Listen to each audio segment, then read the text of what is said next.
And the people that devote themselves to teaching and to being principals are among the most dedicated people on earth. And my heart goes out to them. How in the world they make a lifetime commitment? You got all these people. You know, I live I live in Westchester County, one of the wealthiest counties in America. I work in New York. I raise money for my foundation from the wealthiest Americans, but I walk the streets in Harlem, and I walk the streets in the immigrant communities near where I live, and I talk to all kinds of people. And I think to myself, these school teachers have made a deliberate decision not to be millionaires, and very often not to be comfortable, and a lot of them are every bit as gifted as a lot of the people I know that are making money hand over fist, or have been, in this wild go-go market for the last decade that has only benefited the top 10% of us. We need to support them more. But nobody, I just say this because the reason Dick Riley, I think, was the best education secretary we ever had is he was a totally evidence-based, idea-driven secretary. He was child-centered and performance-oriented, and we tried to do things we thought would work. And if they didn't, he would stop doing that and then go do something else. In other words, he did what you would want to do in every aspect of your life. He had the right values, the right purpose, and he was open to new ideas, just as he was as governor. And that's what our country needs today. I spend most of my time until the recent election, and in even-numbered years, the Democrats kind of come drag me out of the barn to see if I can make it around the track one more time, just like an old horse. But most of my life has nothing to do with politics anymore. I loved it, and I wouldn't trade it for anything, but most of my life now is caught up in my foundation, and I just try to figure out how to solve problems, how to take good intentions and turn them into real changes. For example, we sell the world's least expensive AIDS medicine in 71 countries, and over 800,000 people are on treatment. That's about as many as the United States treats, and we do it for about 15% of the cost. We have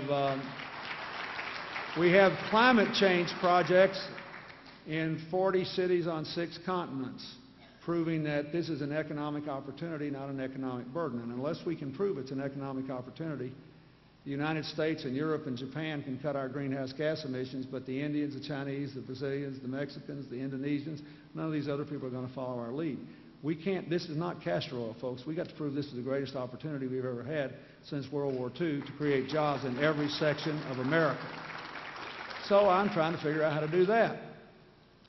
But what I'm doing today is no different than what we were trying to do, Dick and I, in 1984 when we started the DLC, or in 1979 when we started doing all the things we did together.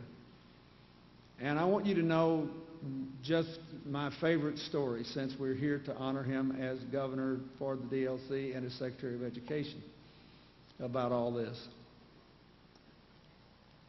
He and I and our colleagues, especially Hunt and Bob Graham from Florida, we were obsessed, I mean obsessed with education when we were governors. And we all tried to figure out some way to respond to the Nation at Risk report, which came out in 1984 and said we were in terrible trouble. I asked Hillary to head this commission to review our school program and upgrade our standards. I never will forget this.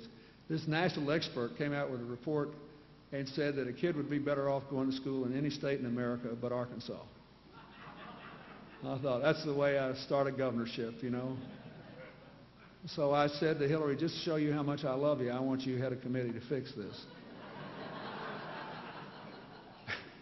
This is how bad it was. We had 200 school districts with no advanced math, over 175 with no chemistry, over 150 with no physics, over 130 with no biology, over 100 with no foreign language. None, zero, nada.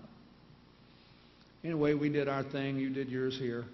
But when I got ready to run for president, this same guy reviewed the progress of all the states, and he said, this was during Dick Riley's governorship, he said, everybody's tried to do better in the last 10 years, but the 2 states which have most improved their schools in this decade were South Carolina and Arkansas. That's why he's the Secretary of Education. And I say that because I want to encourage all of you here, both those of you who are part of the New Democrat Network and those of you who are just here because you love Dick Riley. This is a very complicated, challenging time we're living in. Look, there's a lot of good in the 21st century. Let's just posit that. I mean, look at this crowd. If we'd have had this dinner 30 years ago, would this crowd have looked like this? Wouldn't, would it? It's more racially diverse. There are more women here. There are more young people here, right? I mean, we'd had a dinner like this for Dick Riley 30 years ago. Most people would have looked like me, old gray-haired white guys in suits. Glancing across the crowd, I'm glad to see that our demographic has not been entirely eliminated from public life. But come on, I mean, there's a lot of good that's going on here. I come to Columbia. I've been coming here for 35 years now. And I look around and I see a lot of the interesting things that have been done. There's lots of exciting things going on. We've sequenced the human genome. We've already identified the major variants in our genetic makeup that make young women high predictors of developing breast cancer at a fairly early stage in life, so we can prevent it. We just discovered the genomic variances that make people at high risk of developing asbestos. I got asbestos on the brain for a reason I'll say in a minute. Diabetes, which is very important because we have an exploding rate of diabetes among our younger population. We're getting close on Parkinson's and Alzheimer's. Not very long ago, I saw a study in one of the science articles I read that a star has been identified at one of the 20 closest to our own solar system that seems to have atmospheric conditions so like ours that there might be life there. Now, unfortunately, even though it's close in terms of the universe, it's still 20 million light years away. So we are not going to find out unless there's some enterprising family here that wants to devote 4 generations to going there and coming back. We'll otherwise have to wait for them to come to us. But the point is, this is an exciting time. But there are 3 profoundly significant challenges we face, and how we face them will determine whether our grandchildren can be here at a dinner like this 50 years from now. And everybody that's at least as old as I am, that's what you ought to care about more than anything else.